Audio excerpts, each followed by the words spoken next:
Good morning, all of you. Good morning, all the participants, all the members who have joined to us from all across the country at this awareness webinar that we are organizing today on the peer review mechanism of the Institute of Chartered Accountants of India.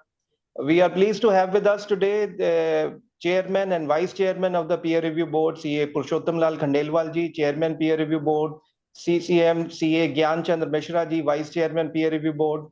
We also have with us today CA Ayush Jain, who will take us through the peer review process, mechanism, and the various requirements in the Form 1, which is required to be filled up by the members. So I just request CA Gyan Chandra Mishra ji, Vice Chairman Peer Review Board, to kindly address the members. Mohit ji, very respected and distinguished chairman of the board, my good friends, Purushottam Khandelwal ji, speaker of today's program, Ayush Jain ji, all respected participants, members who have joined across the country, good morning to all of you. Indeed, it's a great privilege and pleasure to interact with you all over virtual mode. Actually, a few days back only, very precisely 2 days back only, we had council meeting and a lot of discussion with respect to peer review was done over there. So friends, today's webinar and webcast is with respect to three important things that I would like to interact with you. Number one, there is some questions in the mind of the members whether peer review is applicable to all the members on 1st of January 2026. Number one question. Number two question, it comes whether the date is extending. That is, so many questions are coming across the country, whether this deadline with respect to 1st of January 2026 is going to be extended or not. Question number two. And question number three, whether with respect to the bank audit, are the firms or which the peer review is mandatory on or before 1st of January 2026, whether this bank audit covers only statutory audit or other bank audits also. So these are the three major questions which we got, in last 15 days. And that's why I requested Chairman Sir to have one important webinar across the country so that the general questions of the members would be taken over, number one. And number two, with respect to the various confusions of the deadline and bank audit definition, that could be resolved too. So friends, I'll take the questions subsequently. Before that, let me welcome you all in this important webinar.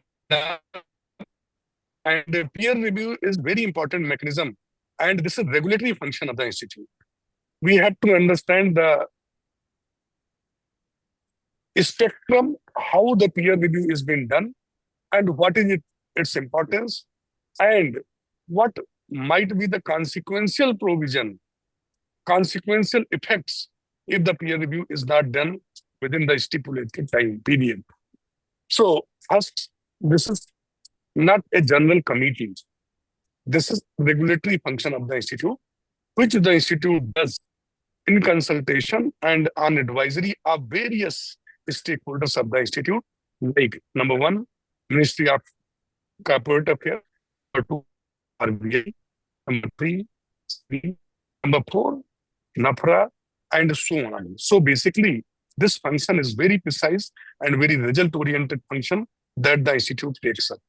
The purpose of the peer review is not just the regulatory function, but this is as well the advisory function also.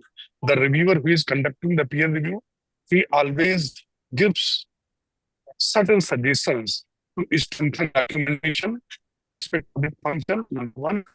Number two, how the audit should be conducted in accordance with the various applicable rules, bylaws, accounting standards, and so on, so that it could be compliant with the various regulatory bodies. So friends, as chartered accountant, as we understand that audit assurance is very important function. Audit is very serious business. Some of my, rather I will say one of my president said a very important line, audit is very serious business.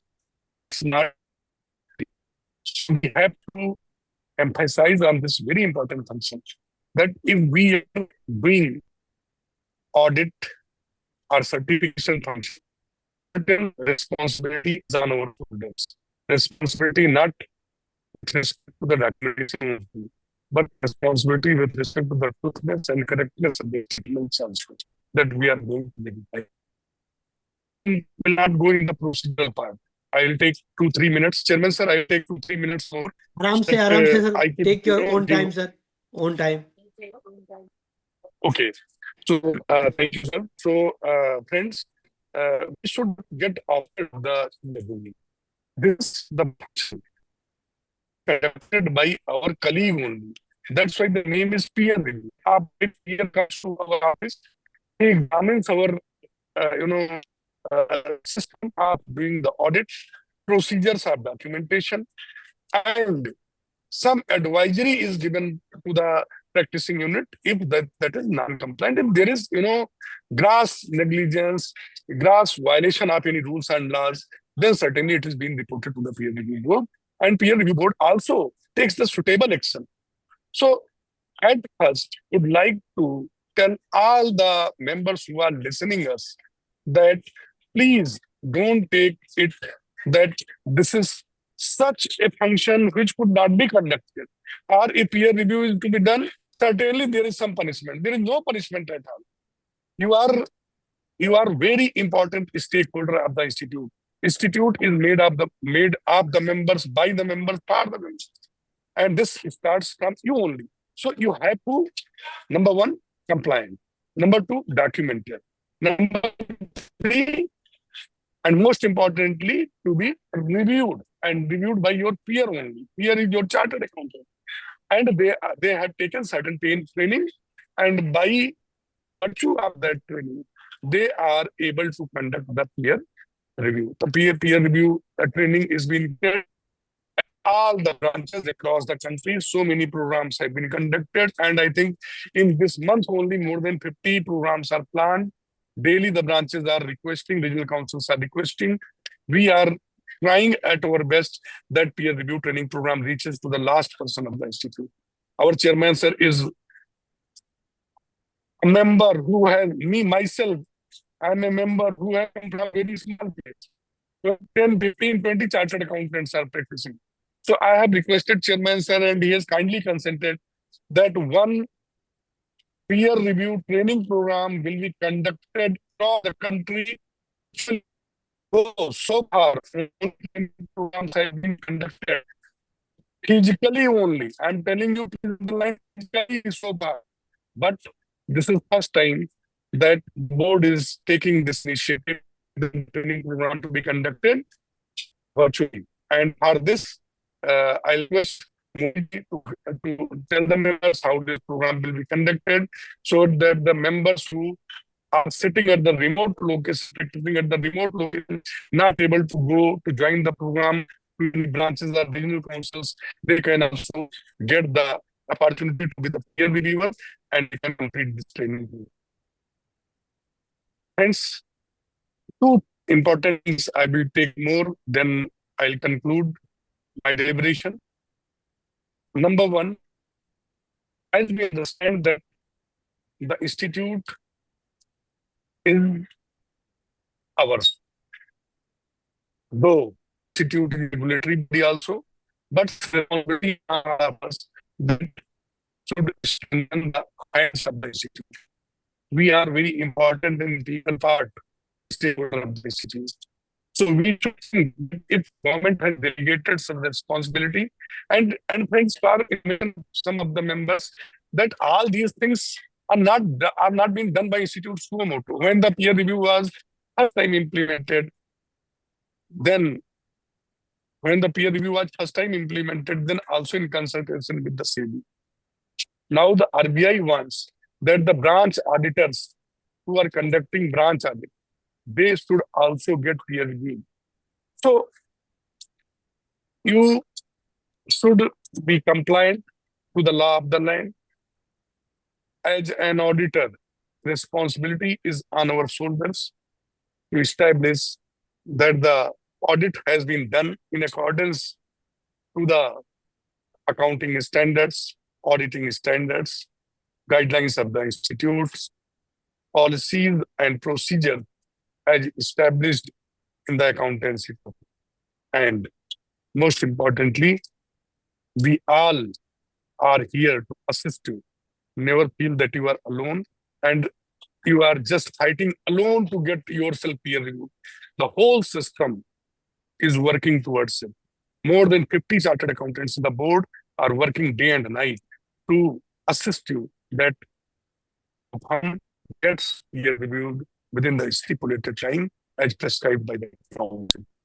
I'll not speak with respect to two sensitive issues.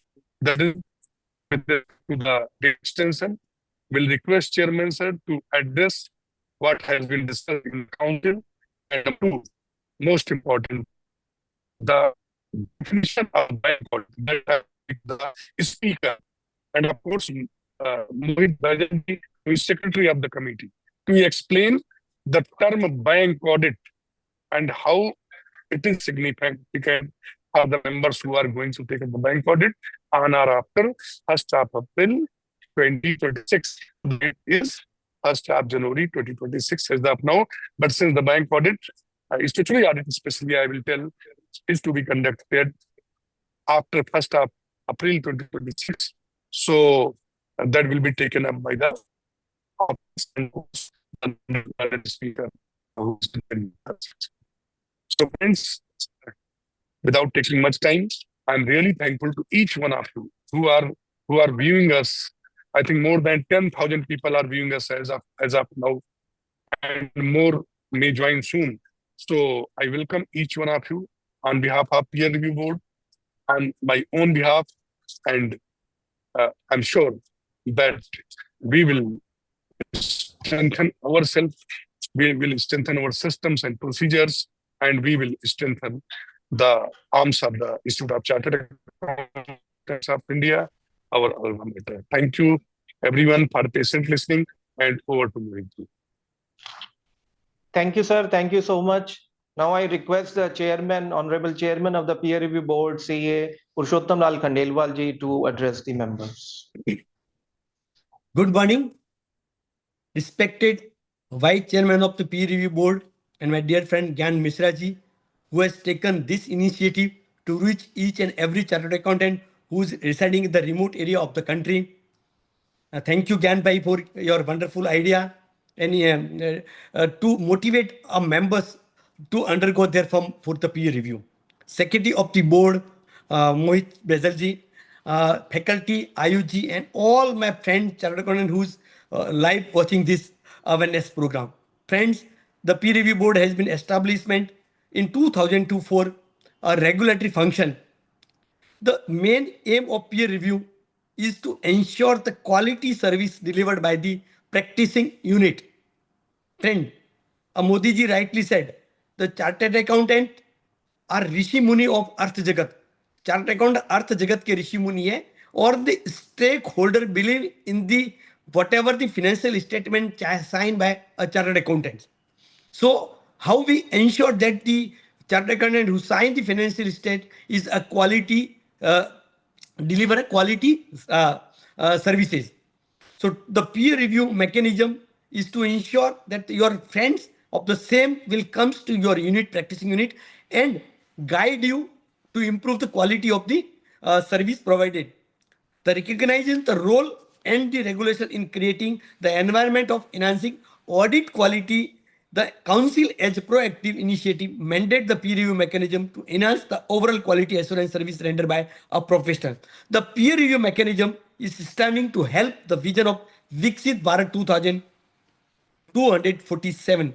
Friends, the first time SEBI recognized the peer review board services, any chartered accountant firms who want to become an auditor of listed company, he must have his firm should go through the under review of the peer review. First time a SEBI listed company, then second time C&SG recognized the peer review process of the ICI and given an additional 25 marks to the firm who is having a peer review certificates. The peer reviewer will come to your office, see the procedure laid down your systems, whether this systems or a procedure which is laid down your firm is currently working or not working. That is the only role. No need to afraid that member will come and see all these documents and document. But whatever the legal requirements in India only, the peer review is done by the same institute which is regulate the audit profession. In the worldwide, there is a separate body who done the peer review process of the practicing unit. So friends, the MAP board is very proactive under the secretaryship of the Mohit Bajalji. My team is hand-holding to the member, those who are having queries. We will first guide them. And during this year, we have conducted more than 70 training program across the country to train the peer review. We have currently 5,000 trainer in the country.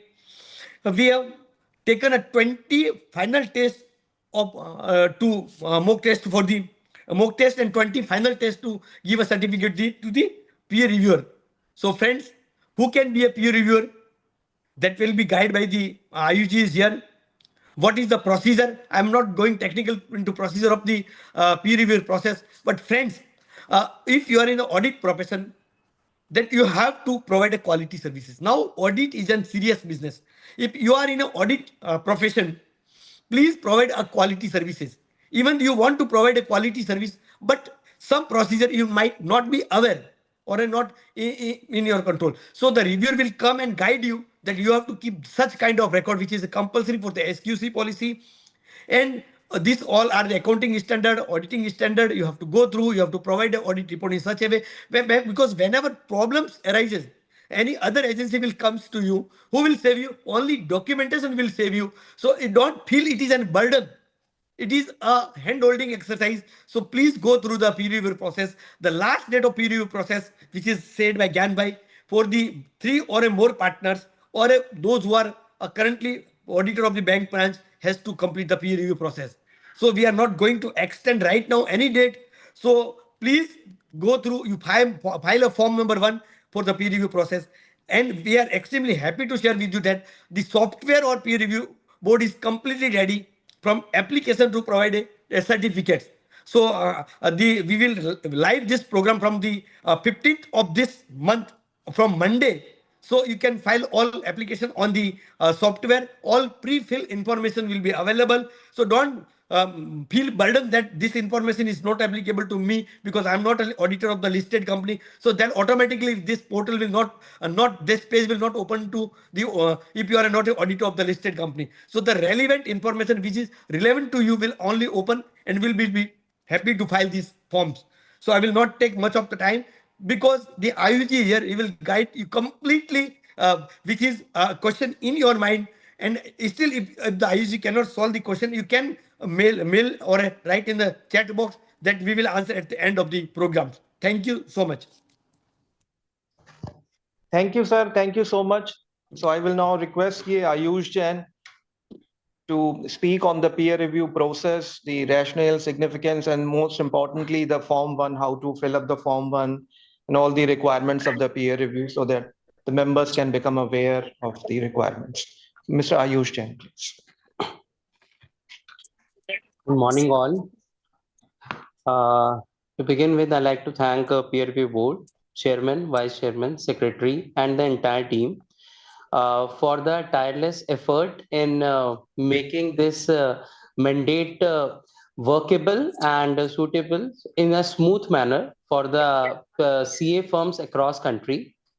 And while I recognize the efforts of the Peer Review Board team, I would also acknowledge and appreciate the chairman's words that the software is going to get implemented very soon, as he mentioned. And with this, firstly, as mandate has already been covered, and the process I'll review, start with the quick brief about the process and about the website that where you can access all these things. The second part after the process will be taking about the Form 1 application discussion in detail, and and then any queries which may arise from the viewers. So firstly, this is the ICAI Peer Review Board website. It's a very crisp website which you can find over just by typing ICAI peer review board, and you'll find the website. Everything, each single piece of information you want with respect to the peer review, not with respect to the formats required for the files of the sample during the peer review process. No, they are not available over here, but all the procedures, all the formats pertaining to the peer review procedure per se are available on this website.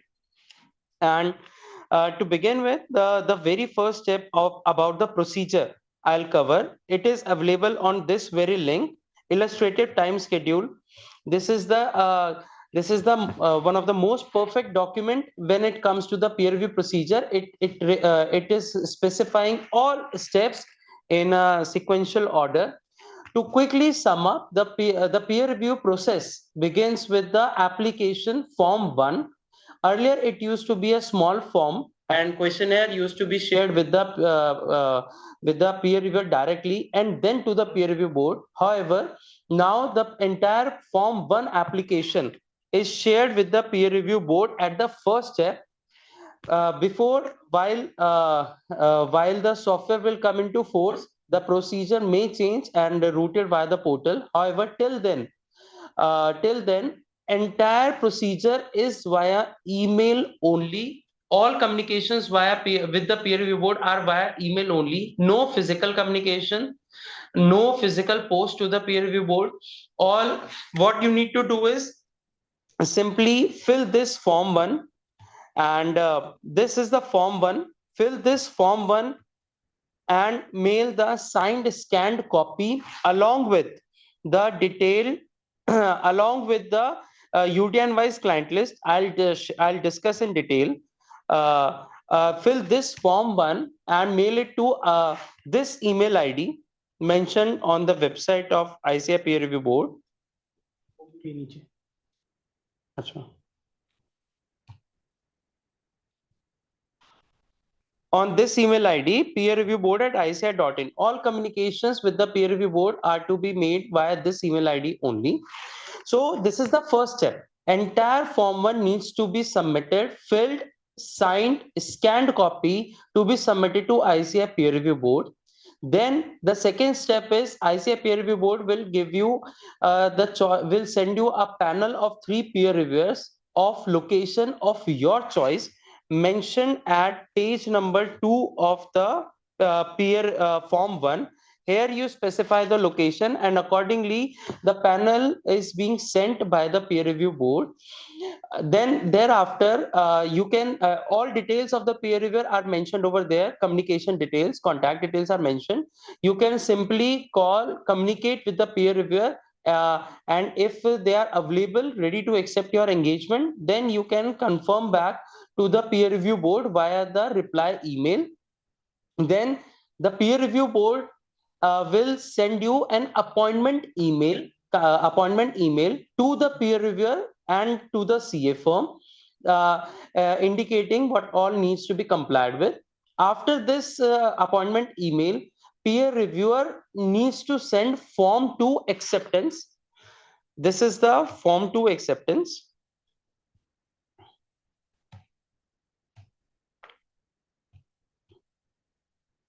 This is the form 2 acceptance.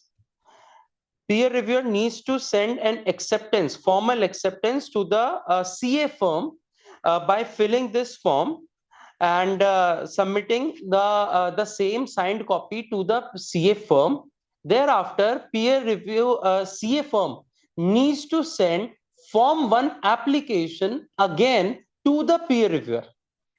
Earlier, they submitted to the ICAI peer review board. Now they need to submit to the peer reviewer.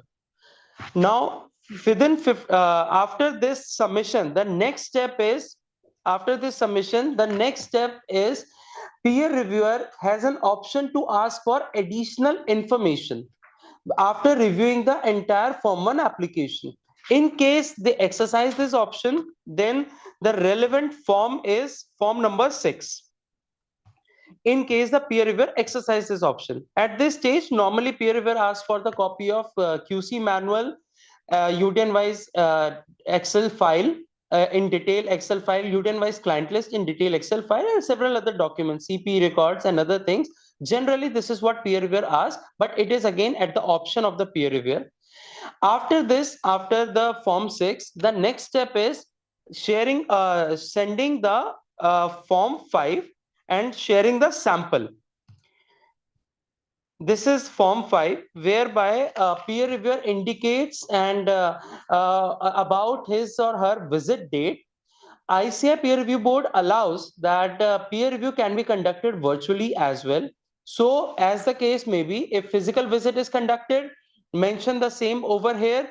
If virtual visit is to be conducted, then also the same can be mentioned over here. But this form 5 is mandatory and needs to be sent by the peer reviewer to the peer review to the CA firm, indicating the date of visit as well as the samples, 10 samples, at least 10 samples. The samples are to be selected from the client list submitted along with the form 1 questionnaire. The sample selection criteria is mentioned over here. This is the sample selection criteria. Here, this is the sample selection criteria for CA firms having revenue up to 5 CR.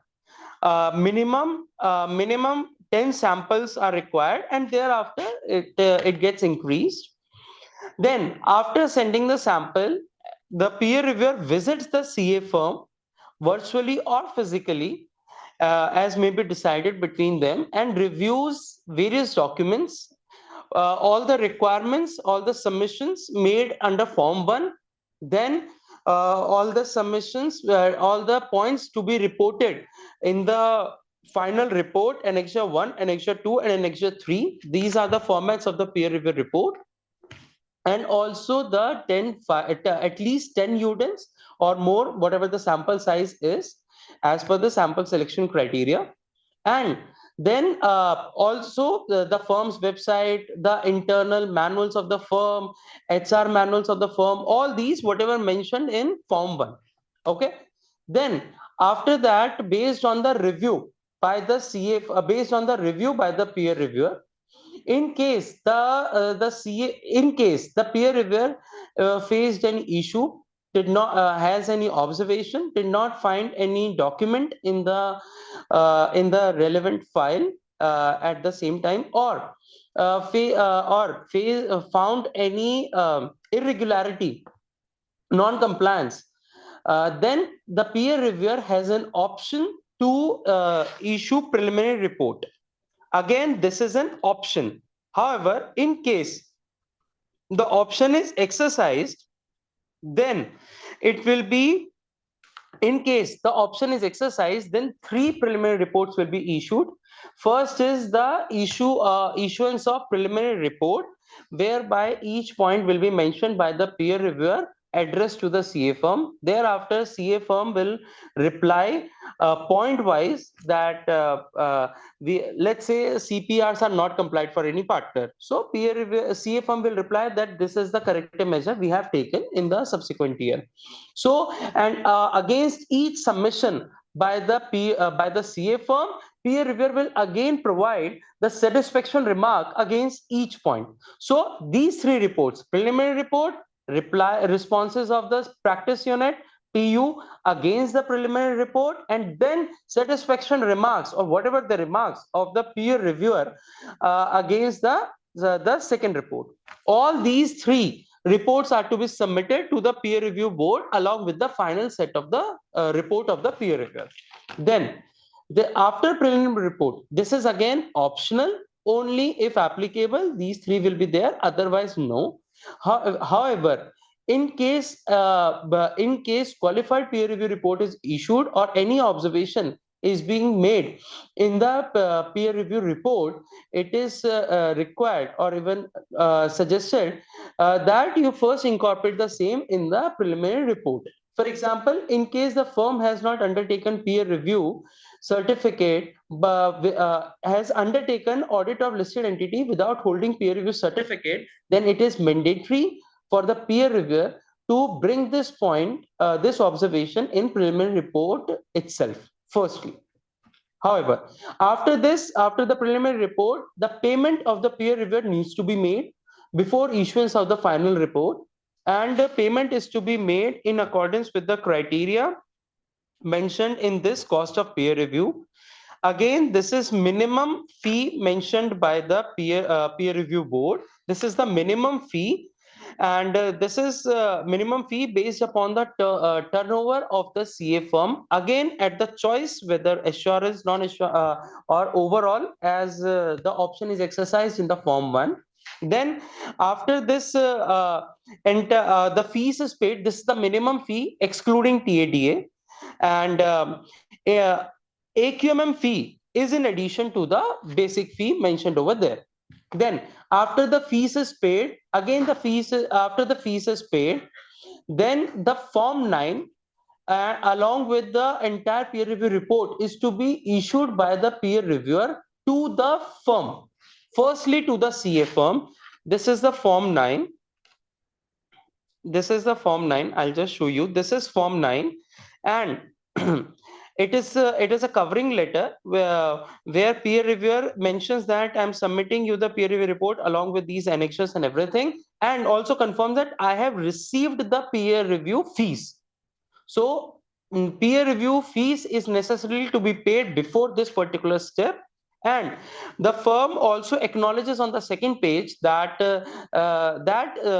above documents are received. After this, the form 9, after this, peer reviewer needs to submit the entire set of submissions to the peer review board.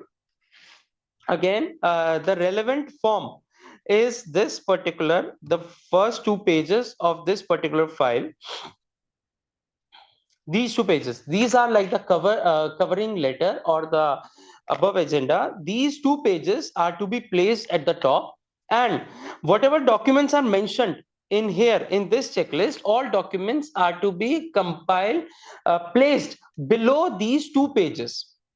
Third, fourth page are not necessary, annexure B, annexure C to be printed, but first 2 pages need to be placed on the top, and then whatever documents are mentioned there in this particular table, all documents are to be sequentially placed before these 2 pages, and single PDF is to be mailed to ICAI peer review board with CC to the CA firm by the peer reviewer. In case, and this mail is to be made within the specified timeline as mentioned in here. This is the timeline mentioned in here. In case it is not, this timeline is not being followed, the firm has an option to ask for extension from the peer review board, and this is the form 7 asking for the extension regarding the peer review process, extension of time regarding the peer review process. After this, after the submission of peer review report by the peer reviewer, after this, the next step is submission. The next step is, in case the peer review board has any query, has any issues during the review of your entire submission, then the peer review board will send you a query mail to the firm and the peer reviewer, and whatever the queries are, they are more of a clarificatory nature. In case whatever the queries the firm or peer reviewer receives, they need to be replied over reply mail only. Okay, then after whatever submissions, whatever clarifications, whatever changes are required, whatever you have submitted via reply mail, then peer review board internal team considers the same, and thereafter, in case they have any further query, they'll again ask. Otherwise, the same is placed before the peer review board meeting. Generally, it takes place every periodical basis. Let's say every fortnight or something. It changes from time to time. Whenever it occurs, your certificate will be issued, and firm certificate will be issued, and it is generally seen that the same is mailed within 2 working days of the meeting. An email is being sent within 2 working days of the meeting. It is generally seen, and in that mail, the language mentioned is the certificate number, the validity period, and the effective date mentioned in the mail itself. Once peer review certificate is issued, it is valid for a period of 3 years, and the effective date, regardless the date on which you receive this email or the certificate issued, the effective date of peer review certificate is the date of submission of correct peer review report, correct and complete peer review report by the peer reviewer to the ICAI peer review board. So even let's say the report submission date is 1st of January is 31st December 2025, and the processing by the peer review board and the issuance of the certificates takes up, let's say, 2 weeks, and you receive a certificate on 15th of January 26, then also the certificate, the email, the date of effective date of peer review certificate will continue to be 31st December 2025. Okay. Thereafter, within, this is the email which the firm will be receiving. After this, the peer review, the certificate, the physical certificate will is generally seen to be received by the CA firms within 2 to 3 weeks from the date of this email received. The peer review, this is the entire procedure of the peer review process. Now, the very first step, if anybody is having any query, they may raise in the chat box, and the team will take care of the same. Also, now this was the first leg of the presentation. The second leg is the Form 1. The second leg is the Form 1, and this is the most crucial step. Let me inform you, this is the most crucial step. Your entire peer review depends upon the submissions the firm makes in the Form 1. Because entire thing, your entire procedure, internal manuals, whatever SOPs you follow, whatever procedure the firm follows, whatever policies the firm follows in their firm for their assurance practice is covered, is declared in the Form 1 itself. So let me begin with the Form 1.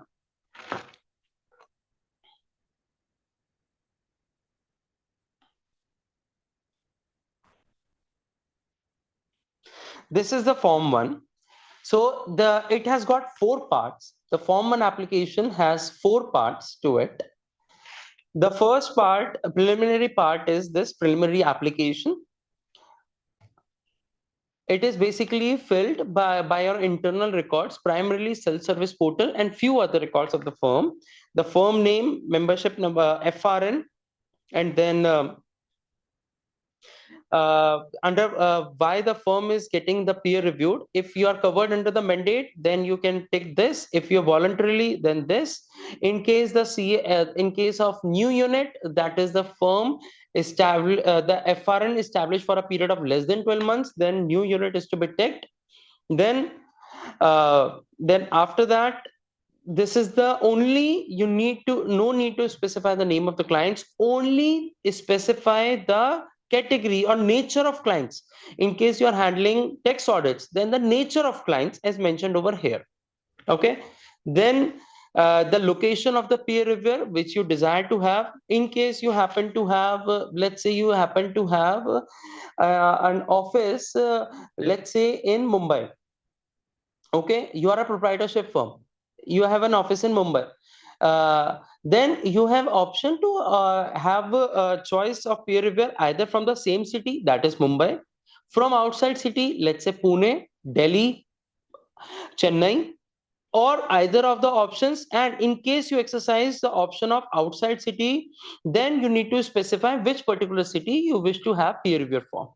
Then in case also again similarly, in case you have multiple offices across country, you can exercise any option. You can specify the city from where you want the peer reviewer.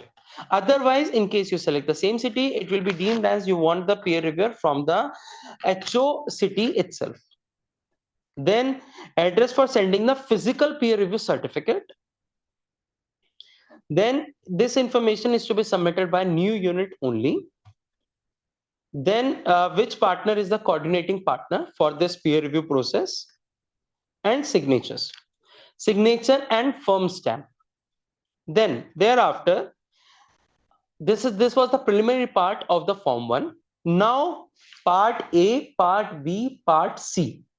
Please note that part A and part B plus the preliminary part is mandatory in all CA firm cases. So whosoever wishes to apply for the peer review of their CA firm, it is mandatory to fill the preliminary part as well as part A and part B. The part C pertains to the AQMM, Audit Quality Maturity Model. I'll explain about it. It is optional upon the CA firm.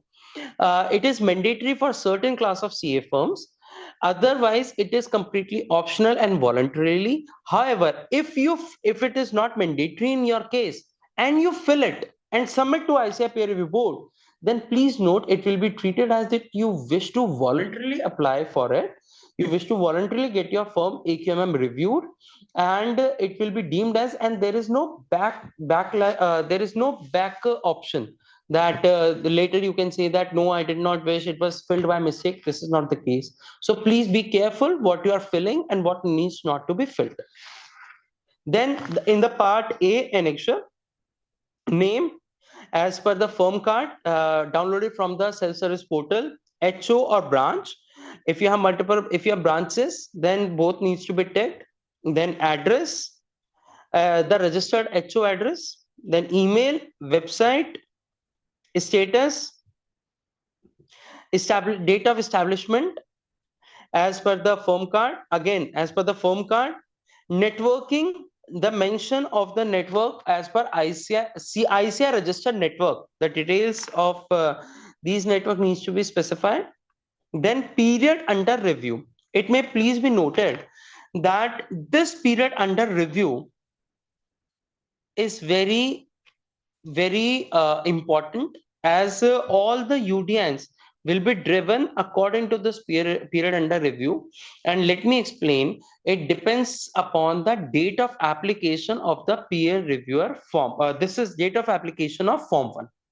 Okay, so in case you submit Form 1 on today's date, or you submit on 31st March 2026, then the peer review period will be preceding 3 financial years from the date of application of Form 1 to the peer review to the peer review board. So the respective 3 financial years will be 31st March 25, 31st March 24, 31st March 23. That is period beginning from 1st April 2022 till 31st March 25.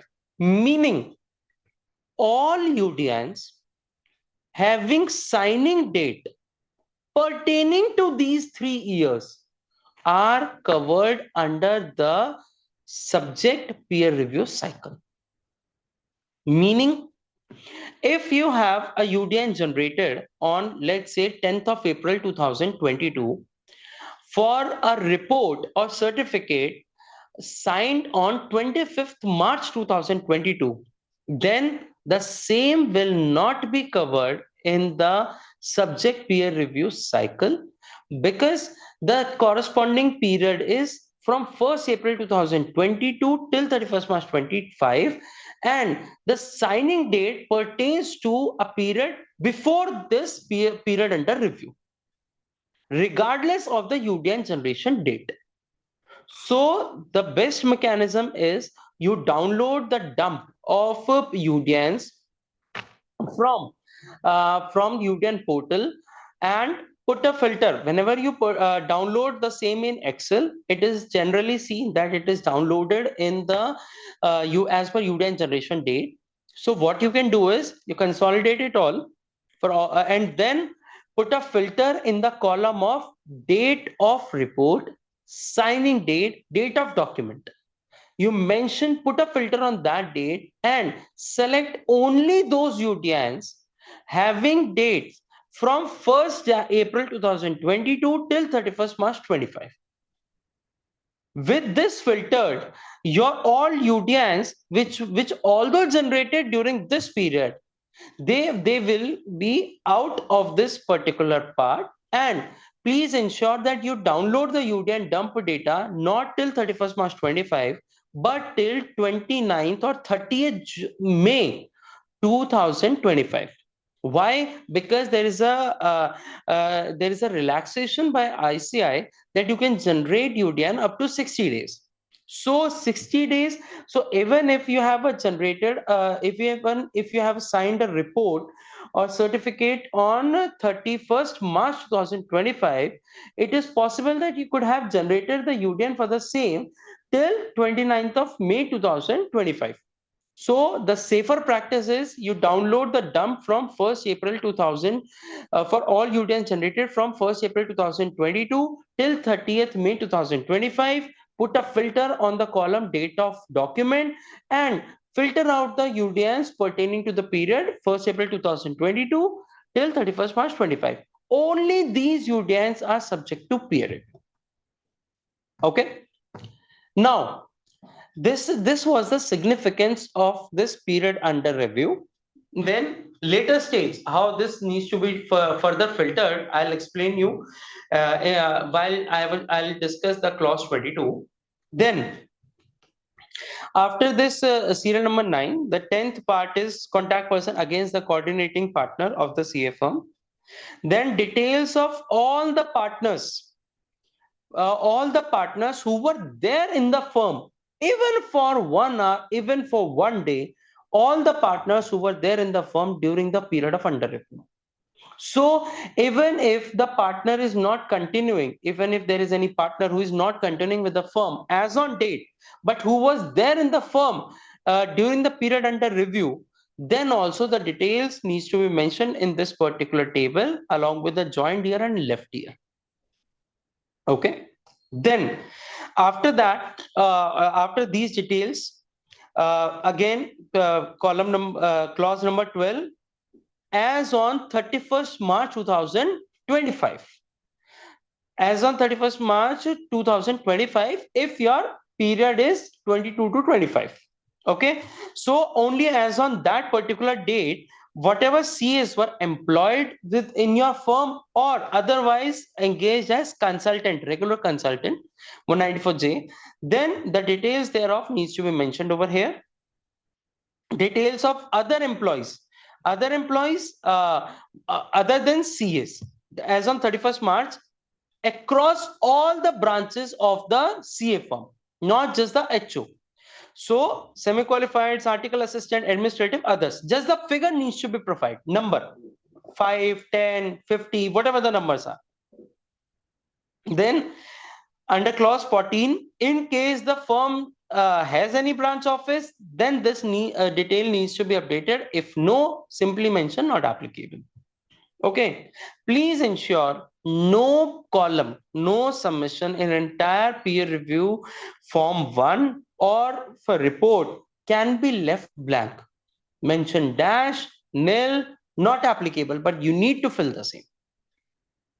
Then this question number 15, how is the control procedure followed by branches? Whether any periodical sample testing. This particular clause, in case no branches, simply mention any. Okay. In case you have branches, then this needs to be filled. This is not a requirement of peer review board. Peer review board has nothing to do with it. It is the requirement of SQC1 under monitoring section, where annual inspection part is to be covered.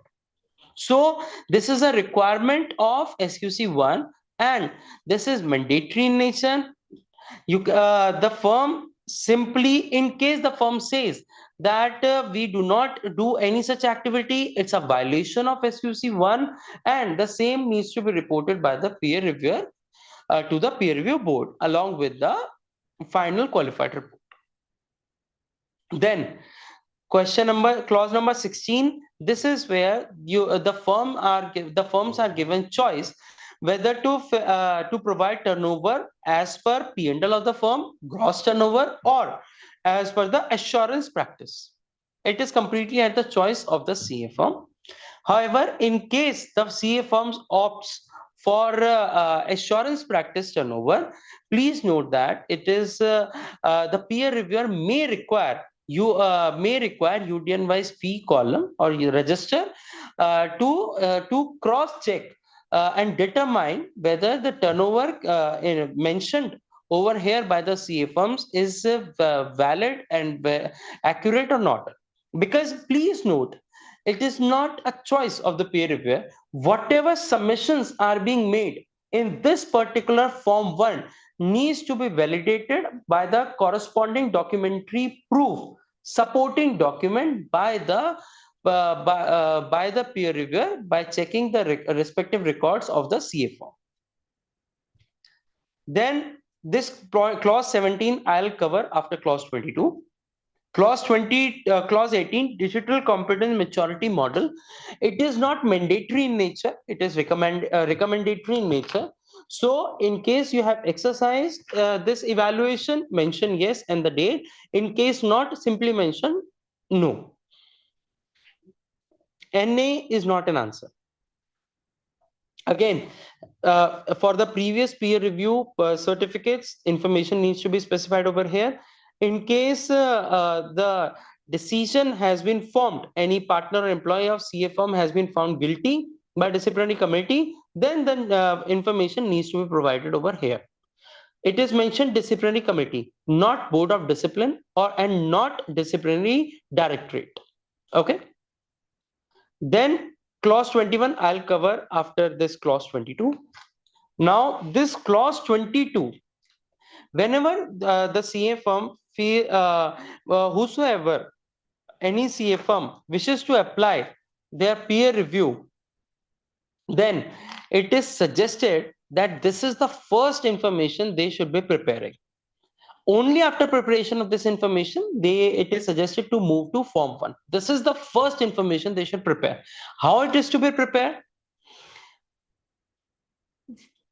Convert the same in Excel format, and then firstly you ignore the columns from A to K. You ignore these columns.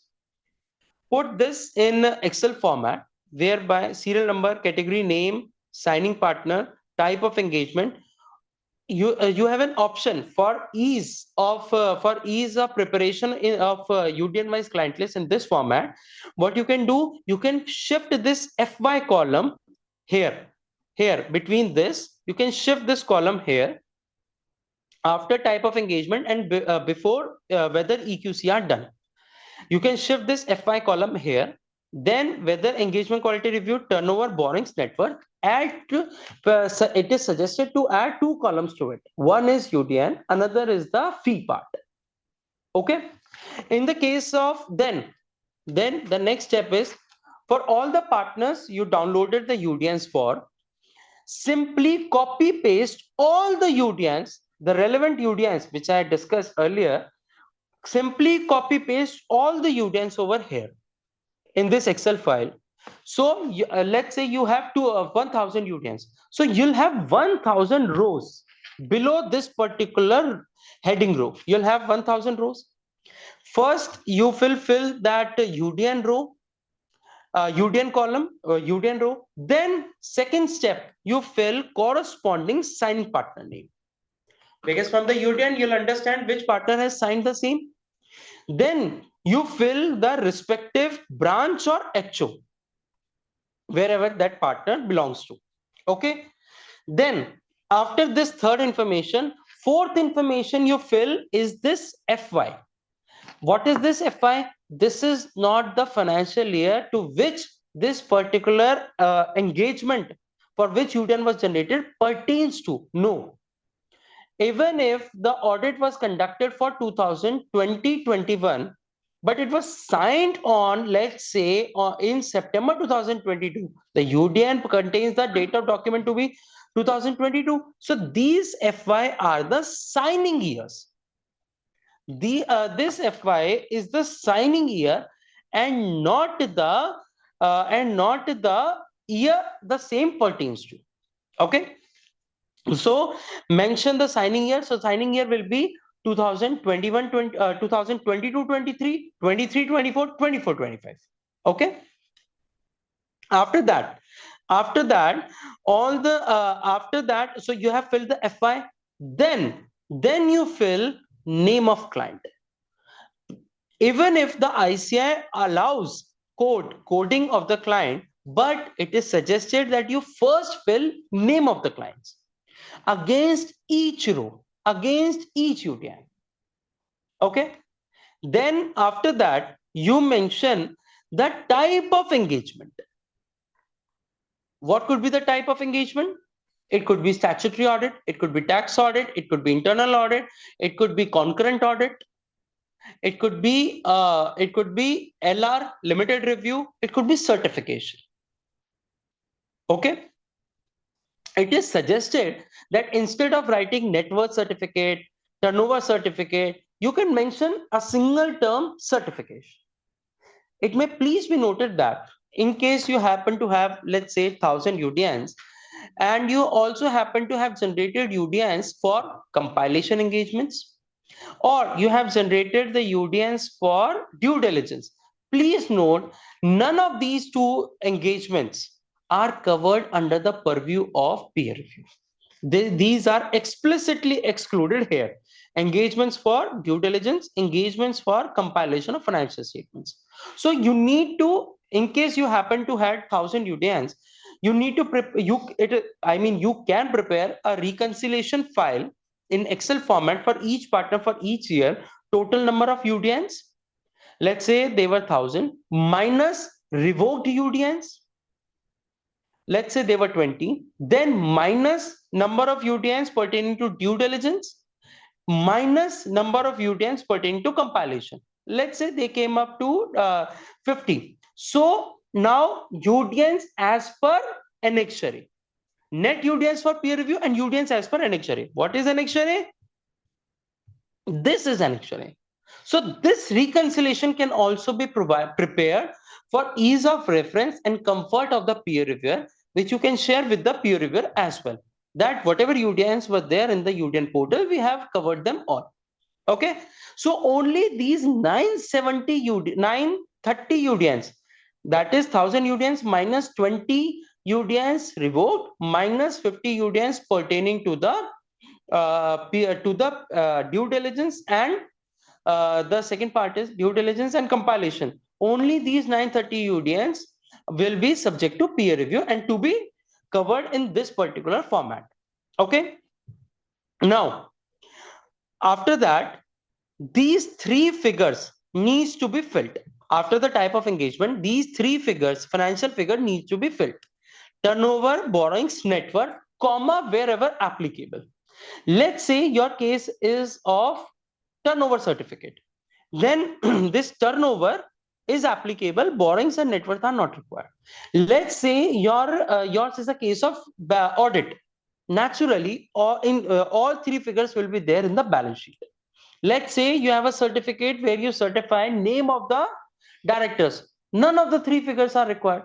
So you need not to go and extract information necessarily. No, but whatever information was there in your records in natural course of the particular engagement, the same needs to be filled. Again, the figures needs to be filled in lakhs of rupees and not absolute terms. Then after you are done with all these things, then the next step is you can put a filter in this name column and do it A to Z. I have not asked you to fill serial number yet. First, you do A to Z sorting in the Excel.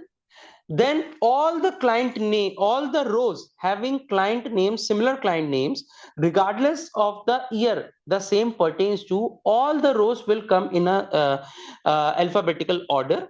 Then what you need to do is, in case for a particular client, let's say you generated 10 UDNs in a period of 3 years, statutory audit, tax audit. So 6 UDNs, 1 statutory audit, 3 years, 3 UDNs for that. Then tax audit, 3 UDNs, 6 UDNs, and then let's say 4 certificates. Now what you can do is for all 10 rows, you can merge these particular column of the name as consolidated, merge this column, and it will result in one name, 10 rows. So you will have one client and 10 UDNs against a particular client. After this step, you determine to which category, A, B, C, D till K, to which of the category such such client pertains to. In case of a bank, it will be placed in A category. Please ensure it's specific over general firstly. So if you have a listed client and it's also a bank, you have a specific category for bank, mention there. In case you have an Ind AS client and it's also listed, you have a specific category for listed, mention there. No need to mention in Ind AS. So specific over general. Secondly, for the remaining clients, it's completely your choice. Okay. Now, after this, but please ensure one client will be under one category only. It will not be such scenario that for 2 years the client will be in other category and for 1 year it will be in other category. No, one client, one category. Then after you have placed all the clients in the respective categories, then you put the serial number. Let's say you have State Bank of India, Bank of Baroda, then all the UDNs of all the 3 years pertaining to State Bank will be under this rows, and the entire client, State Bank of India, all the entire client will be treated as A1, where A pertains to the category of the client and 1 is the serial number within that particular category. So this is how this document is to be prepared. Now, while the peer review board asks only for these details and not UDN and not fees, the same needs to be submitted if required by the peer reviewer to the peer reviewer only. No need to submit to the peer review board as they have not asked for the same. But the same can be submitted to the peer reviewer for his confirmation and for his procedure. And whenever at the time of queries, in case peer review board asks for the same, if he has obtained such a list, then peer reviewer can confirm comfortably based on the record underlying with him that he has received such client list. Why column fee? Because in case of AQMM, there are several reasons why fee column. Firstly, in case of AQMM, an assessment is required if minimum recommended fee was complied with or not. Minimum recommended fee stipulation of ICAI.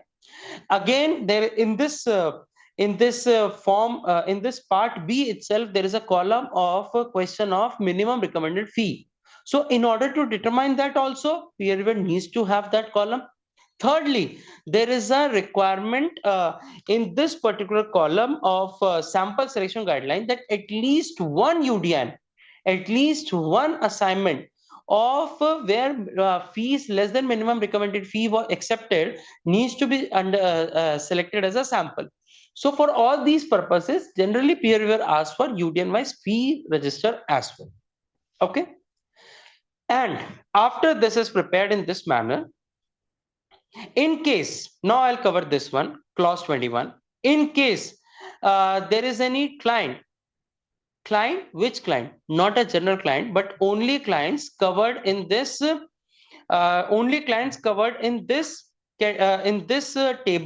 only UDN clients. In case you have prepared, in case the firm has received via tender, then the same, then in bracket, after the name of the client, in bracket, tender word needs to be specified. Okay. Now, it is again, after this list is prepared, it is at the option of the CA firm to either provide names of the clients, submit to the peer review board, or they can codify the same and submit the coded list to the peer review board and show the same to the peer reviewer at the time of visit. This particular part I skipped. Clause number 17. EQCR. Okay.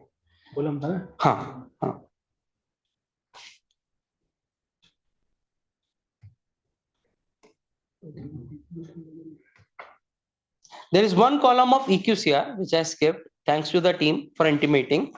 EQCR. See, this is engagement quality review done. EQCR is not mandatorily to be specified yes in all cases. Please avoid this common error. EQCR is driven by SQC1.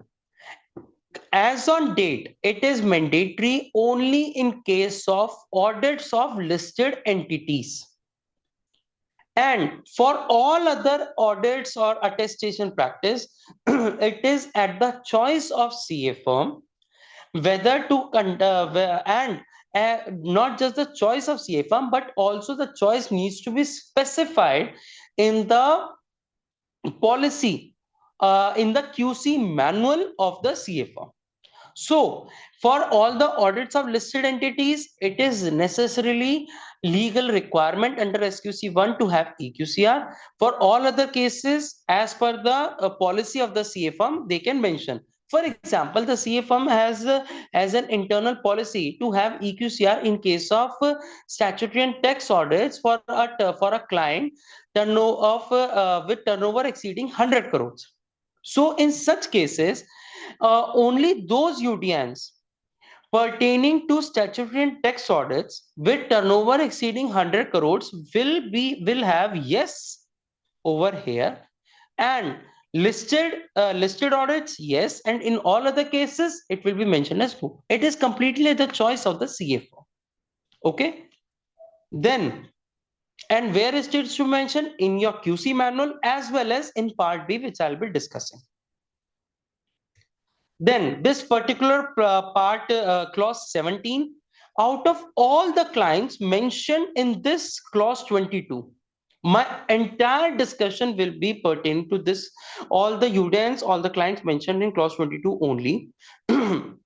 In case any client existing in clause 22 client list has contributed 15% or more, exceeding 15%, below to the exceeding 15% to the firm's turnover. So denominator is the firm turnover. In the numerator, total fees, that is from the attestation as well as non-attestation from the attestation client. Total fees, if the same exceeds 15% in any particular year of the 3 years under review, then the same needs to be specified over here. And it has only one implication, that at least one of these clients will be taken as in the sample mandatory. Okay, this is the part A of the form 1 application. Now the part B. Part B, as mentioned, is completely based on SQC1. Completely based on SQC1. Before I jump on to completely based on SQC1, and please note that in case of SQC1, firstly, it is not applicable for new units. What is new unit? FRN established for less than 12 months. Okay, based on SQC1, and this is the SQC1 guideline for each section of the SQC1. These questions needs to be answered. Okay, how these needs to be answered? I'll cover broad questions for your ease of reference. For example, firstly, what is SQC1? I'll just show you where this SQC1 is there for your ease of reference. I said auto. Part BJ. The link is also here for the implementation guide of SQC1. However, the SQC1 main standard is over here.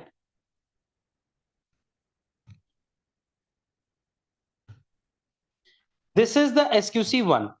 Please note that the entire peer review is the review of implementation of this SQC1 across FRN during the period under review. This is the peer review is all about. So even the review of sample files is not to re-audit, but to review the implementation of SQC1. Okay, this is the SQC1. And if you note that these are the terms: leadership responsibilities for quality within firm, leadership responsibilities for quality within firm. So this form, this part B, is basically derived from these 33 pages, and the requirements are mentioned in the form of questionnaire. So the first question is, does the PU have a QC manual in place? And whether the same has been formally documented and agreed upon by the partners. Please note that it is mandatory. No firm, literally no CA firm can mention no here in this case. In case the firm mentions no, the qualified peer review report needs to be issued. It is mandatory with effect from 1st April 2009, and QC manual is mandatory as per SQC 1, and that too in writing and signed by all the partners. This QC manual contain independence guide policies, ethical policies, all the policies pertaining and mentioned over here. Plus, the audit manual, the broader term audit manual, which is directly referred in AQMM, the audit manual comprises not just the policies part, but also the SOP, practical procedures followed by the firm, documented on a piece of paper or Word file, whatever the procedure the firm follows. And the third part is the formats against each step. For example, in case of a client acceptance, the engagement letter format will also form part of the audit manual. Okay. So the QC manual answer, of course, yes. And please note that whatever submissions you are making against this particular column, be very precise and specific. Avoid writing illustrative and detailed answers. Be very specific, whatever, because the questions are very specific. So your answers needs to be specific as well. For example, does the PU have a control manual policy in place? Yes. Whom the firm has entrusted with the responsibility for developing, implementing, and operating firm QC system? The answer could be name of a particular partner. The answer could be firm's managing partner, only managing partner. The answer could be this. Who is the managing partner? The same is referred in the QC manual. It needs to be defined in the QC manual. So specific. Who is ultimately responsible for setting the tone? Naturally, you cannot say that all the partners are responsible. It is the requirement of the SQC1 that you need to specify and designate, specify all the roles and designate a particular partner for the roles and all the KRAs. So you need to mention the name of the partner or the particular designation or title mentioned in the QC manual. Then who evaluates the client relationships? Who evaluate the client relation specific engagements? It could be the respective partners, or it could be the managing partner or QC partner, whosoever applicable in your case. How often is this evaluation carried out? It could be at the time of appointment, it could be annual. Then what is the procedure followed by to ensure fee consideration, scope of services do not infringe upon quality? It could be in accordance with your QC manual. It could be by ensuring that minimum mandatory fees is not covered, is not being breached. It could be that BOQ is being prepared to understand the efforts required and accordingly making the quote. Then how and when are the firm's QC policies shared with the personnel for working with the firm? How? It could be like the same is being shared annually and also remains available on the server, centralized server of the firm. Or when it could be annual, it could be it remains shared all the time. Refresher sessions, your regular training sessions are taken periodically. Of course, every CA firm generally takes refresher session at least annually before commencement of the audit practice, audit season. Then any instance of quality control was overridden during the internal review of the CA firm? If you received any instance, yes. If you did not find any such instance, mention no. Which of the following resources have the firm deployed for developing, implementing QC policies? Manpower. Of course, the firm has manpower. So answer would be yes. IT tools. The firms are having Gmail. The firms are having Microsoft subscriptions. The firms are having tools such as Tally, Busy. All these subscriptions are there. So IT tools, yes. Library, the firms are having physical books as well as the digital library, digital links of the ICI issued publications, as well as various firms are having the online publication subscriptions. So accordingly, you can mention the yes. Regular review mechanism. What review mechanism? This could be review mechanism by junior, by senior of the junior. It could be EQCR. It could be internal review mechanism as part of annual inspection required under SQC1. It could be peer review. So regular review mechanism. Then this is part 1. Then what is part B2?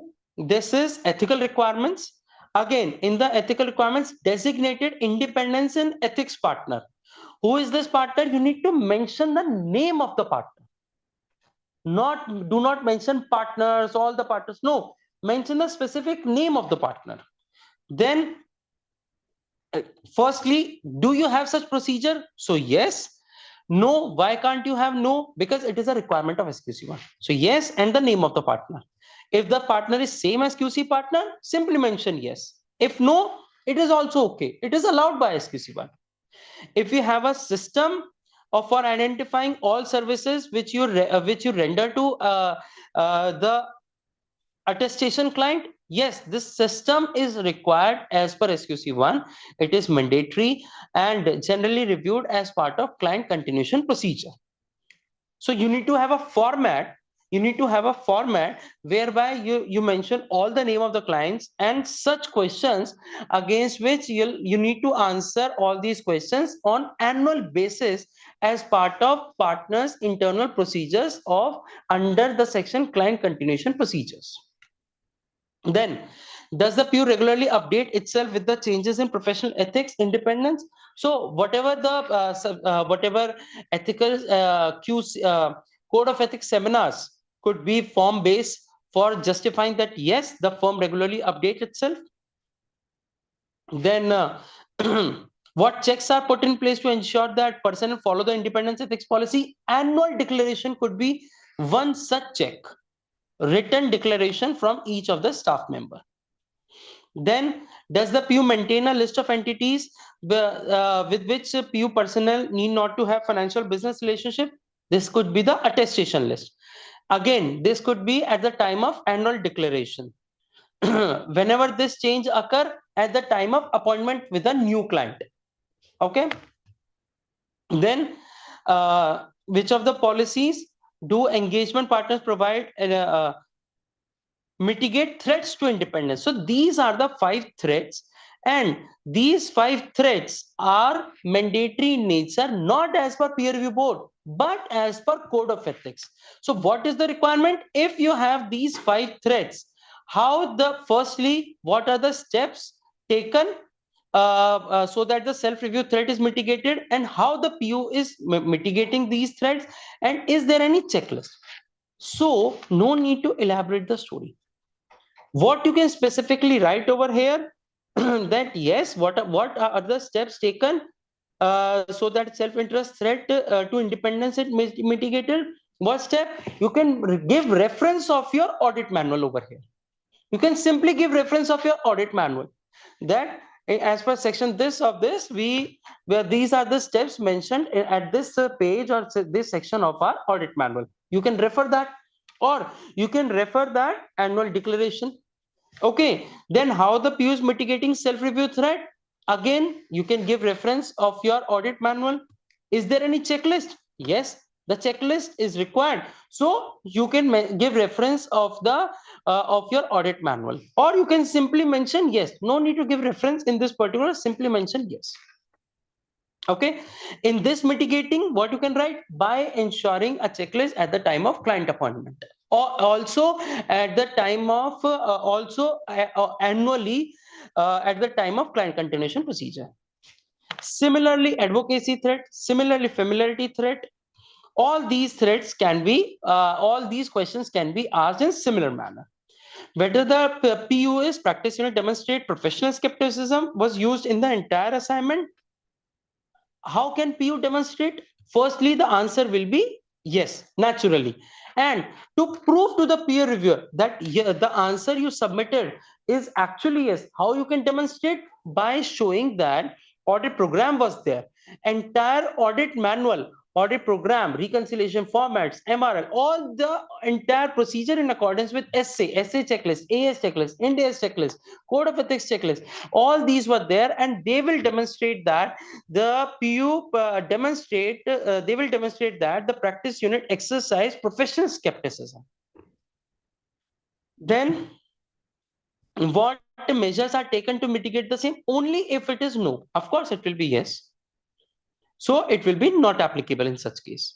Then what policies, safeguards to threat to independence? Then these will be, is it ensured by way of annual declaration? Does the ethics policy of PU ensure that they do not have it? It needs to be, this statement needs to be part of your QC policy.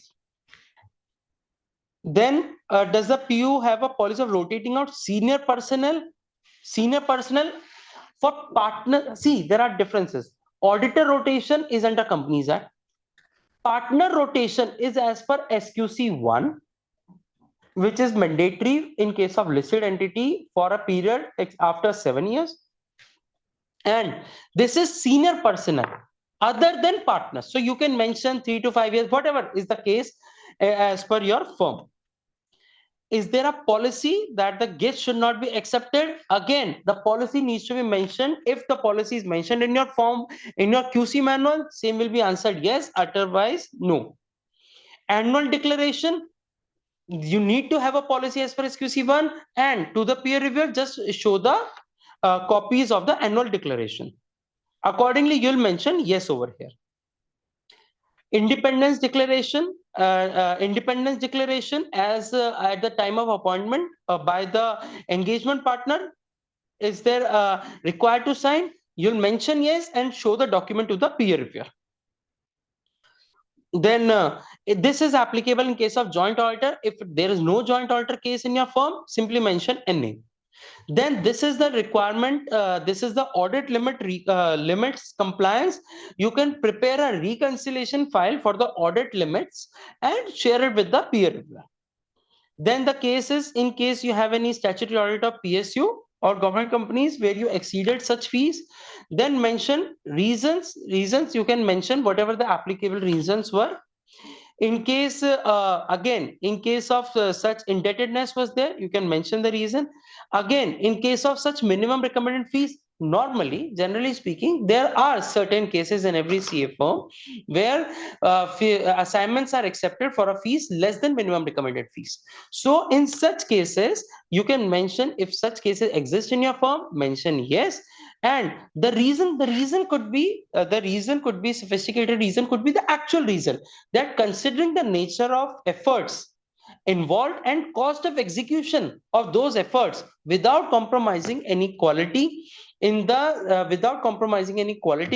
engagement, and while complying with the standard audit manual or standard procedures of the firm, we accepted the assignment. This could be an answer. Then whether the statutory audit rendered any service, of course it would be no. Generally CFM does not render such service. Then in case this is exceptional case, in case ICAI has given any direction to the CFO to not accept audit in any particular case, if any such case exists, mention the accordingly, otherwise no or not applicable. Then this is applicable only in case of networking guidelines, only in case of ICAI registered network, otherwise not applicable. In case of tender, this will be applicable in case no attest function is procured, no attest business is procured through tenders, then it will be NA. In case in the preceding, this is for the website guidelines.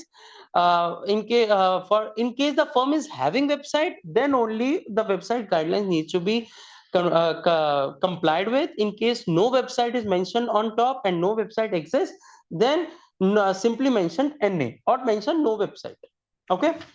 Then after this clause 14, in case during the period under review, in case the firm happened to have been reviewed by QRB, FRRB, any regulator, it could be C&AG. In case any such review has occurred, or any regulator, it could be PCAOB. So in case any such review has been occurred, then only details are to be specified, otherwise no details are to be specified. In case of blacklisting, let's say by C&AG, then details are to be specified. Again, the very specific details. Then part 3, look at the questions. Whether documents decisions, document the decision taken in respect of acceptance, continuation of clients, client engagement. Yes, the answer will be of course yes, because you need to have a document. It is not just that in case of acceptance, in case of company, ADT1 will be there. So therefore, you'll need to have an appointment document, resolution, and engagement letter. No. ICAI SQC1 with effect from 1st April 2009 requires every CA firm to prepare a document for all the decisions taken while accepting the client and assess evaluations made. For example, you could have taken several number of documents as part of ICAI KYC. You need to mention in that document, as per SA 220, you need to assess whether the firm is capable and has sufficient capacity and competence to execute the particular engagement in timely manner. This statement needs to be specified over here. At the time of acceptance and issuance of declaration under consent and eligibility to company, that the firm is eligible to be appointed as auditor, you need to have an independence declaration from each of the partner of the firm in your record, and the fact needs to be disclosed in a particular document. This particular point is talking about that document. Does the CA firm maintain client acceptance, engagement, continuation form? If yes, then this needs, if no, again, it's a requirement of SQC1. No is not an answer. So this needs to be yes, and corresponding document needs to be shown to the peer reviewer. Who is responsible? It could be the respective partner who is handling that client. Then usage of, now this is in whatever your client checklist, acceptance checklist, or you are using, this question is if such checklist cover these questions or not. Okay, so if your checklist cover these questions, simply mention yes. ICAI KYC norms are anyway mandatory. Who evaluates the information? It could be the respective partner, or it could be the QC partner, or it could be the managing partner. Then which of these steps are part to determine for assessing capability of the firm? The document which I was referring above, these aspects needs to be covered in that document. If these are covered, mention yes. Simply mention yes, no need of detailing. Simply mention yes if these aspects are covered in that document. Then, is the engagement letter signed by client? Of course it would be signed. It needs to be signed. Otherwise, it is not a contract signed by both the parties. DSC acceptable.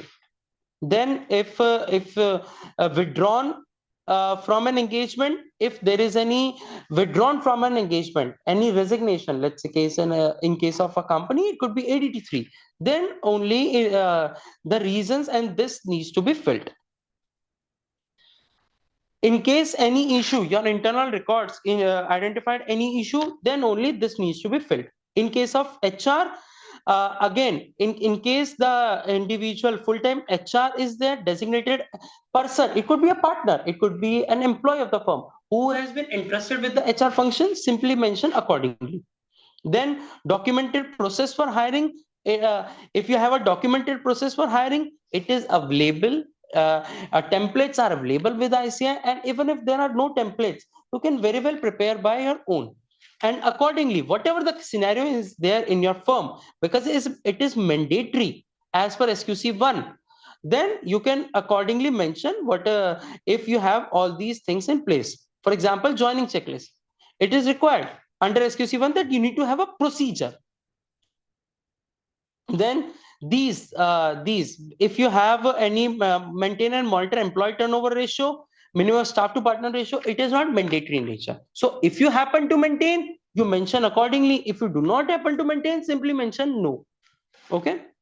Then Which of the following consideration does the PU have in place to select the engagement partner team required? This is a requirement as per SQC1 that while selecting which partner will be signing a particular engagement, you need to assess these particular aspects.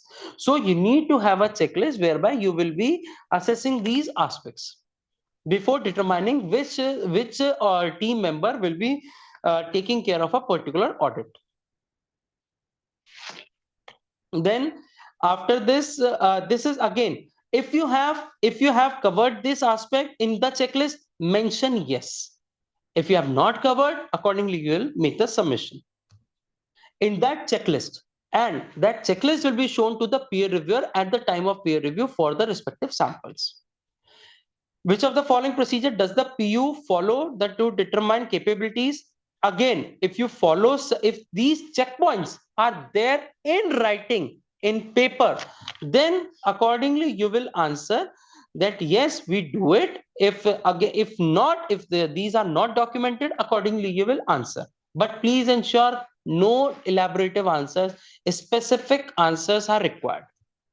Then, if any policy for assigning responsibility for engagement to an engagement partner, do you have a policy? Of course, as part of QC policy, it will be mentioned that it is the responsibility of the engagement partner. Then it mentions about the CPERs. If you require parameters, does the firm require as part of ongoing? So it needs to be mentioned in your HR manual. As part of your QC manual, it needs to be mentioned in your HR manual that they will regularly update themselves by way of CPE programs. And even for the students, don't say that these programs are only for the members. Even for the students, ICAI conduct a lot of training sessions and lot of seminars for their upliftment. Plus, ICAI TV is there, which is in public access for all. Then whatever case is applicable in your case, you can mention answer yes accordingly. Employees are requiring technological skill, even data analytical tools. It could be MS Excel is also a data analytical tool. Okay. Then provide access to technology infrastructure methodology. Yes, you provide that. You use MS Word, Microsoft Excel, Google Sheets are used everywhere now. Do you firm organize a self-developed program, group discussion? If you do, then yes, because normally CA firms have a practice to have a weekly session or monthly session whereby one particular team member presents. Then the second is, if you have a policy and procedure for career advancement of its personnel, naturally you increase or have an appraisal program on at least annual basis. Otherwise, staff will not stay. Okay, so but you need to have it documented in your HR procedures. It is again not a requirement of peer review board, but a requirement of SQC1 effective 1st April 2009. A system of evaluating performance on a timely basis with the individual being evaluated. Yes, this system is required as per SQC1. You need to mention yes over here. Fast track advancement policy for staff performance. If you have, mention yes. If you do not have, mention no. But then engagement performance, it talks about the specific engagements now. Now, does the PU plan SA 300 in case of audits and in case of certificates, guidance note on certifications? So do you plan? You need to showcase plan in case of each engagement. Even in case of certificates, ICAI has already issued a checklist, a program for engaging or for undertaking any certification assignment. Then and what does this plan? So what you need to do, you need to check your format of plan, and you need to check is such plan encompasses all these factors. What are these factors? If responsibilities are assigned against each assertion, if person name is mentioned, which person will be taking care of which assertion or which area. Second, how much time it will require, how much resources will be required, time allotted for a particular area, 1 day, 2 day, whatever. Then does this plan encompasses the checklist? That AS checklist, the code checklist will be filled, code of ethics checklist will be filled, your essay checklist will be filled, your Companies Act compliance checklist will be filled, whatever checklist you have in your office. Then if you do not have such, and then audit summary memorandum or important points of audit observations are there or not. See, if your plan is having all these aspects, then only you'll mention yes. If you happen to mention no, there will be a non-compliance of essay, there will be non-compliance of guidance note, and peer reviewer may require to issue qualified peer review report. And in order to avoid that, you need to have all these documents, not just the plan, but the respective mentioned documents also in your files of the sample selected at least. Then it is again the option pre-assignment meeting with the clients. If you are undertaking, if you have a procedure for that, then only it will be undertaken. Again, audit summary memorandum procedure, I've already discussed the same. Does the PU prepare standardized forms, questionnaire, checklist, audit program, audit checklist, fraud checklist, whatever? Then if yes, mention yes. If no, which is not a case, which is not an option. Then how does the PU ensure that qualified team members? It is defined in their standard procedure. The answer could be you have a defined procedure in your firm. It is a mandatory part, and accordingly you can mention. Then how the documents are prepared: electronic, physical, hybrid. Generally the CA firms as on date are preparing all the documents in hybrid mode. Accordingly you can mention. Then this part is pertains to how the custody of the documents. How are you maintaining? So documenting when and by whom the engagement documentation was prepared. How are you preparing? There are template formats by ICF where you mention who prepared the document. Accordingly, if you have the following procedure, you can mention yes, no, not applicable. Then maintaining appropriate backups. Every CA firm has got backups. Accordingly, you can mention yes, regularly you are having backups. The passwords, confidential storage, these procedures are there in the firm. And accordingly, you can mention yes, no, whatever is the scenario, but these are mandatory, and accordingly you need to mention yes, and accordingly you need to show to the peer reviewer. For how many years? 7 years is the mandatory as per SQC 1. How does PPU enable retrieval? By maintaining respective softwares, the original versions thereof in which the information was generated. Record of changes to the engagement documentation. This is a requirement of SA 230. So do you maintain a record? Yes, it is mandatory in nature. So accordingly, answer will be yes. Authorize external parties? Yes.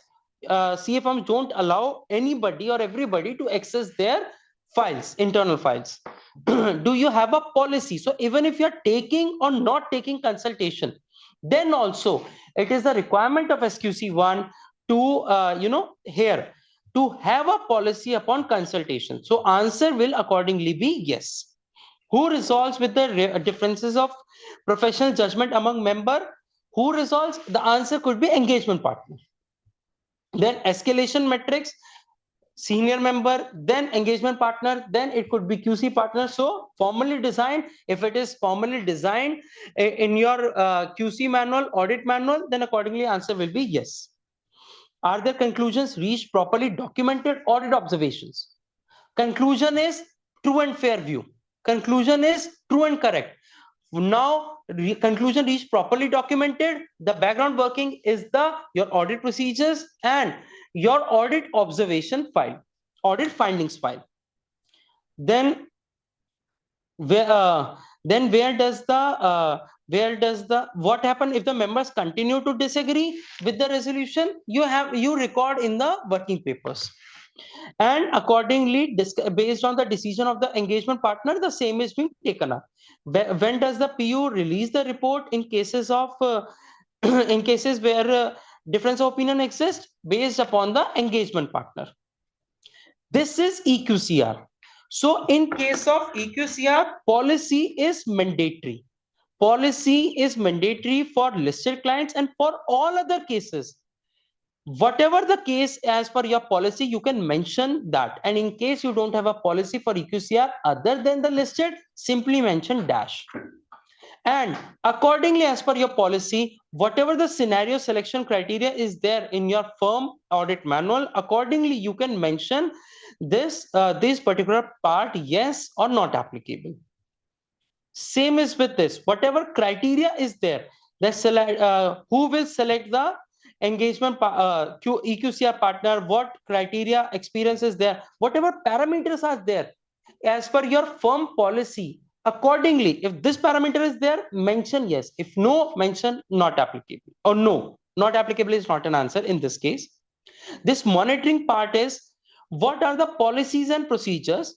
Again, this is reference to your QC or audit manual. And does the PU have policies? You have already mentioned yes in the first answer. The answer will be yes here as well. What document? It could be audit manual. It could be standard policies and procedures. How frequently? So for all the revisions, it could be annual, it could be as and when required. Generally, it could be annual, at least once in a year. You review all the formats since changes are occurring annual basis, very frequently. Then last revision, you need to mention the month and year at least, if not the specific date, at least month and year, and corresponding reporting will also be made by the peer reviewer in his or her report. Then for this, what is this procedure? This is annual inspection within the CA firm by the CA firm itself.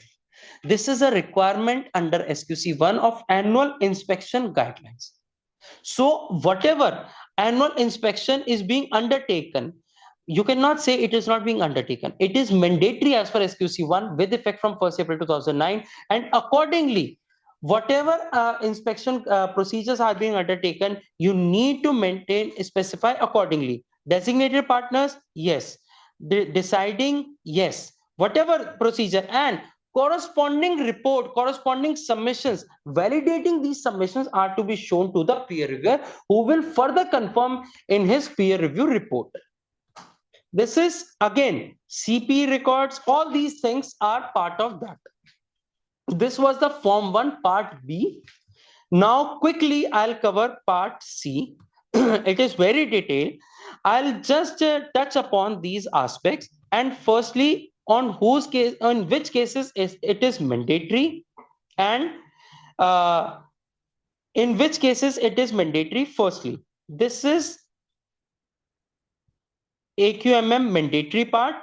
Please note that till 31st March 2026, only those CA firms having such entity as their clients are mandatorily required to undertake AQMM review as part of their peer review. That is, only those CA firms undertaking the audit of listed entity or banks and insurance companies other than branch audits are mandatorily required to undertake AQMM review as part of peer review till 31st March 2026. And all applications on or after 1st April 2026, this mandate has been widened, and the same is available on CAQ ICS Center for Audit Quality website. Announcement is available over there. Again, it is in phased manner, but the scope has been widened. However, for till 31st March, only CA firms having these nature of clients.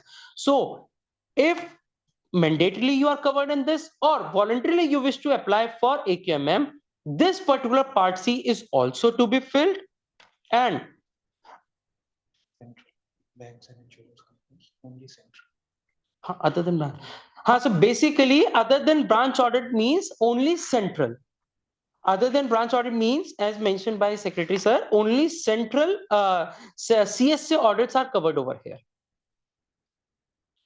Then in case for AQMM is mandatorily applicable or applied voluntarily, this particular form is to be filled, and is to be filled in Excel. Excel file is already given by ICAI Peer Review Board.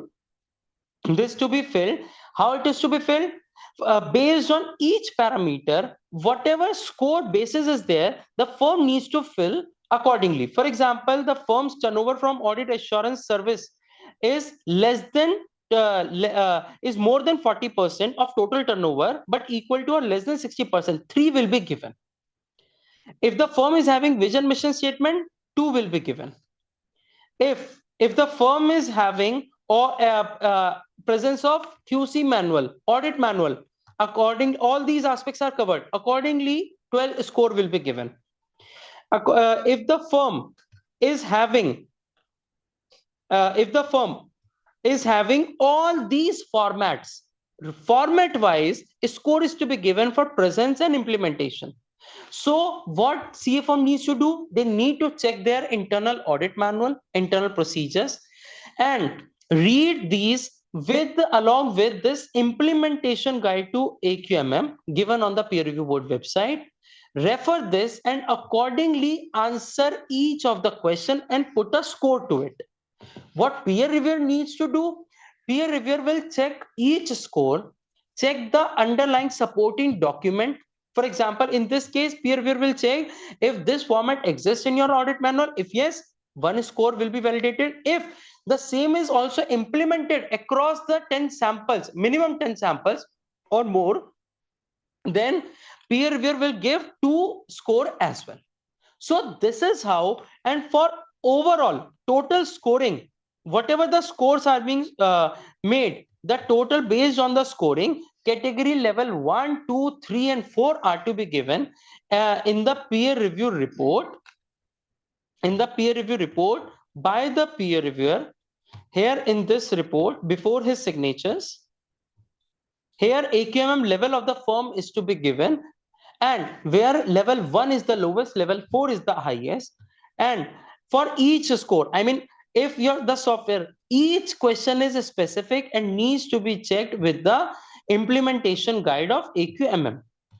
And it is suggested for CA firms, while they mention and make a submission against each point in this particular AQMM, please have one more column add to it. No need to submit to ICAR peer review board, but add one column to it, basis, corresponding document which they wish to show it to the peer reviewer. It will ease your process of getting a peer review done, especially the AQMM part. That this, for example, you mentioned a biometric mechanism for attendance. So what you can mention in that basis, you mention 1, and in the basis we have biometric evidence, biometric systems in our office. So you can show that. So whatever basis you have taken while answering and making submission over here, accordingly you can show to the peer reviewer, and peer reviewer can document the same. So this is the broad form 1. Okay, for any queries which have received so far or received in 10 minutes, the board can raise, and we are happy to accept and entertain all those queries. Thank you. Thank you, Mr. Ayush, for your so detailed and elaborate presentation on all the aspects of the Form 1, especially Part B in particular, where you explained all the requirements with regard to the QC manual as well as AQMM. On regard to AQMM, I just want to add here certain points. Firstly, this AQMM, wherever there is a self-evaluation by the firm as well as by the reviewer, will also have to give its marking. The columns are there for both the markings. In case there is a difference between any marking by the reviewer and the firm, the reviewer will have to explain the basis of difference. Also, there is a column already there, basis of differences. So he has to give an explanation for that, why there is a difference in the marking. Secondly, the AQMM is divided in 3 sections, section A, B, C. So 1, 2, 3, all these 3 sections, actually at least minimum marking is 30% marks. So in case any firm scores less than 30% marks in any of these sections, then no level of AQMM would be given to the firm. Thirdly, the AQMM scoring, the levels would be awarded like up to 30% marks. If the firm gets up to 30% marks, then no level would be granted. From 30% to 50%, level 1, 50% to 70%, level 2, 70 to 85, level 3, and 85% more would be level 4. So that is only I just wanted to add. Now the questions we have received, so we'll take up some of the questions. Is AQMM applicable to statutory audit of a bank? So he has already explained central statutory audit of bank, it will be applicable. Documents required for each audit, he has already explained that. The documents requirement for the purpose of peer review, so far as the audit is concerned, that's a detailed requirements for audit. SA 230 is there. You can also refer for this query, you can also refer peer review manual volume 1. It contains a summary of documents required as per SA 230. So the peer review manual volume 1 can also be referred for this particular query. Eligibility criteria to become peer reviewer. That is also already explained, I think, in the Not in beginning this. part, where the chairman had also touched Okay. upon it. For a peer reviewer, you have to be into practice currently. If you have been into practice, at least 7 years COP is required. If you have been into industry, then 10 years experience in industry plus last 3 years in the as COP in practice, audit practice, that is required. After that, you have to undergo a one-day training program organized by the peer review board, as well as undergo a online test that is conducted by the peer review board. After passing through these two things, only you will become eligible to as a peer reviewer for a period of 3 years. You will be empaneled as a peer reviewer for a period of 3 years. After that, again, will have to undergo the same process. Is peer review mandatory for all practicing CAs? Answer is no. The peer review is mandatory only as per the mandatory peer review mandate phase 1, 2, 3, 4. Only as per the requirements which are there in the phase 1, 2, 3, 4. Only for that it is mandatory, not for all practicing CAs. Peer review process for newly incorporated CA firm with 3 partners. You see, in case a firm is newly incorporated, Peer review of new units. New This is the units, yeah. procedure given over here on this link. Peer review of new units. new units means established for less than 1 year, or the firm which has not provided any assurance services, then only it is considered as a new unit. In that case, the firm also has to meet certain additional conditions. Only then they will be regarded as a new unit. If their firm is a new unit, then part B of the questionnaire is not required to be filled up. Part C, as applicable, will be required. Can peer reviewer help the practice unit in rectifying the error of format in Form 1? Okay, he can. Requirement of peer review, all those have been explained in detail. Can we give proportionate marks in Annexure 3? Annexure 3, he has, that is AQMM related only, he has already touched upon it. Is physical visit by peer reviewer mandatory? Yes, it is mandatory.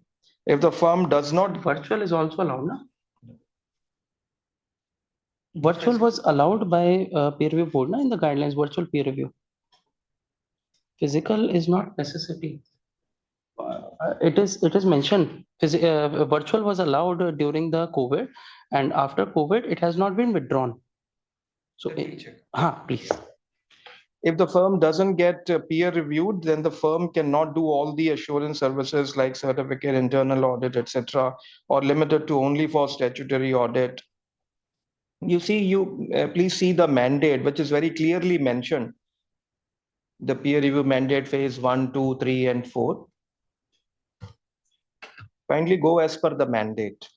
Peer reviewer need to keep any documentation. Yes, he is required to keep his working papers. Working papers as per peer review guidelines 2022, under the section peer review, under the sections obligation of peer reviewer, it is clearly mentioned in point number 6 that peer reviewer needs to maintain his working papers for a period of at least 18 months for the peer review conducted by him or her. Also, it may be noted that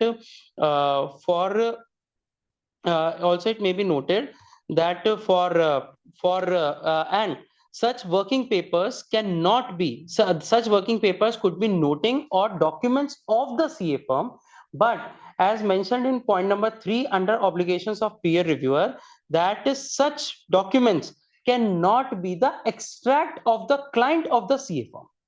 So it is mentioned under this obligations of peer reviewer. Point number 3, records of the CA firm pertaining to their client cannot be taken. But yes, for 18 months, within 18 months of submission of peer review report, working papers needs to be maintained. I'm a branch statutory auditor of a bank as a proprietorship firm. Is a peer review audit will be applicable in this case? Yes, it will be applicable for bank branch statutory auditors with effect from 1/1/2026 if they propose to undertake any bank branch statutory audit. So before accepting the audit, they will be required to have a peer review certificate. UDIN generated in August 2022 for March 2022 audit, whether it covers for the review period 1/4/22 to 31st March 2025.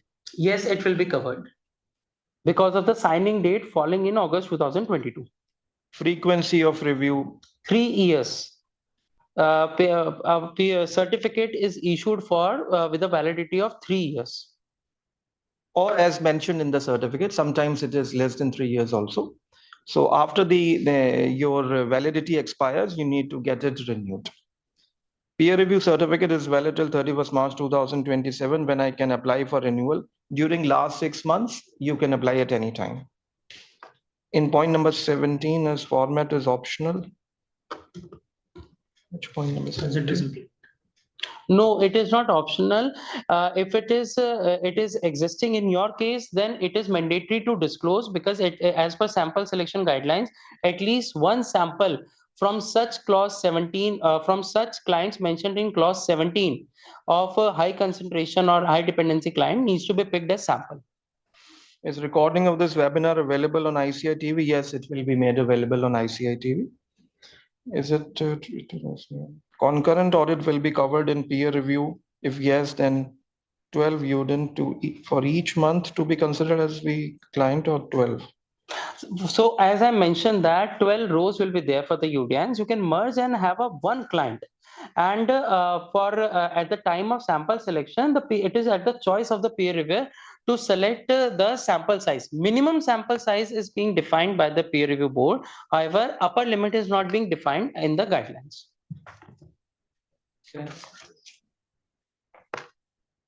One member has requested for further explaining EQCR, if you can explain further. EQCR is basically defined under SQC1.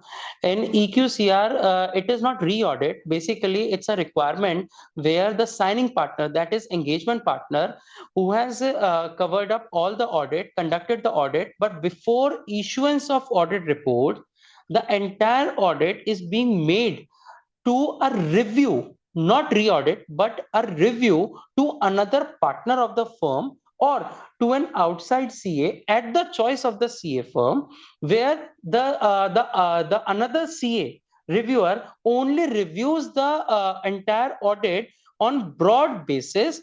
For example, whether all the formats are being followed, or the discussion with the client occurred, SOP of the firm was followed, MRL has been, the key aspect, the broad aspects have been covered up in the particular engagement or not. And the EQCR partner issues a document that yes, he has checked all these aspects, and then based on his comments, the signing partner issues the audit report. This is mandatory only in case of audit of listed entities as on date. Rest is upon the choice, exercised and documented in the QC manual by the firm. And the details, this is very broad explanation I've given. The detailed particular conditions and details are given in SQC1 implementation guide. I think we have covered most of the questions. If there are still any question, we will reply to the concerned member. Over email, we will reply. Thank you, Mr. Ayush. Thank you so much for joining us. Thank you all the participants. Thank you. Thank you. Yeah. Recording stopped.